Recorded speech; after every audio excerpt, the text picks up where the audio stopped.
Hi everyone, I'm Sarah Lucas, Silver Premier for the Poshiest team, here to talk a tiny bit about social media engagement and a itty bitty bit about social media internet safety as well.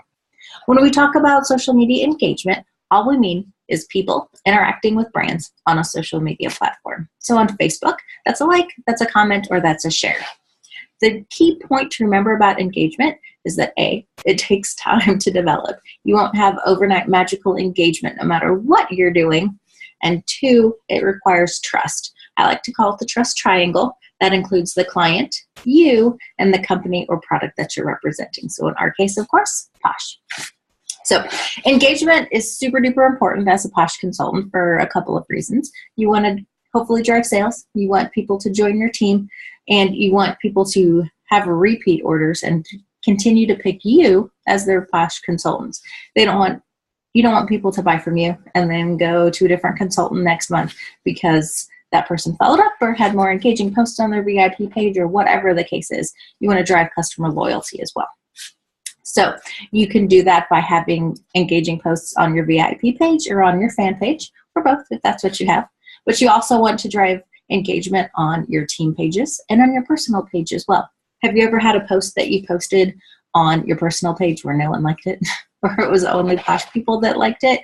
It's happened to all of us, and that's okay. But then it's super frustrating when the next post is your cat sleeping on the couch and 67 people like it. Yes, that's happened to me. It was probably more than 67 because my cat's really cute. But nobody wants to hear about that, right? I'm not going to tell you more about it because nobody wants to hear it. Right? Yes, that's part of that trust triangle, is me knowing what the client wants to read and hear about, which is not my cat. Their loss.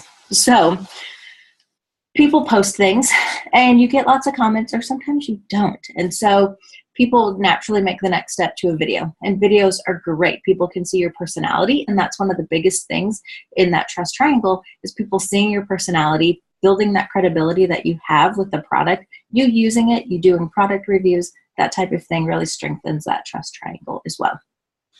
However, videos are harder to create relationships with. People say, oh, you're so cute, or that mask is great, or that looks fun. But it's hard to get to know that person commenting because they haven't given me really any personal information.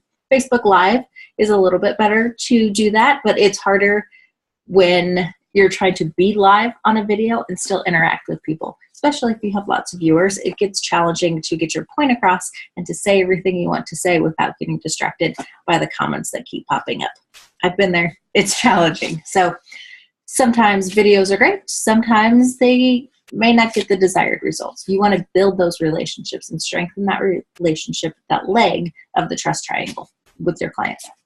So next, there are other types of posts that probably people have stolen. You've seen them. They're, what's your band name? It's your color of your shirt plus the last thing you ate.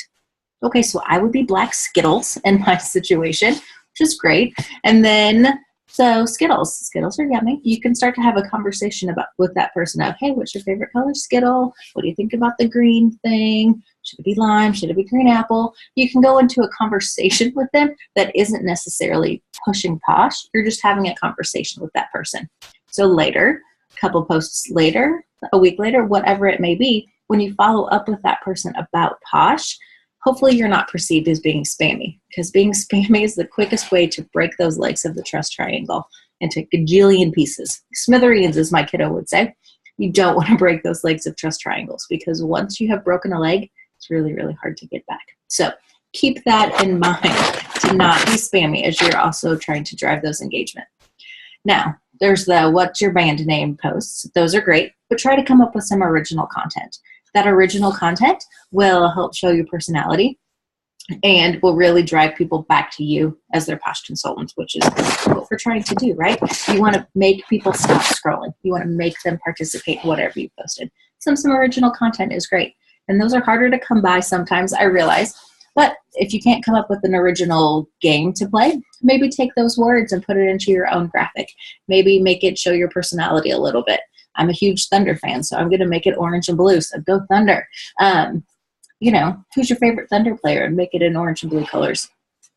Anything that may be appropriate to get people talking and get people conversating. I know a lot of people will be like, oh, I like the Mavs or Go Spurs. Thunder up all the way. but it gets people conversating, and having those connections makes you less spammy later on, right? Right, absolutely.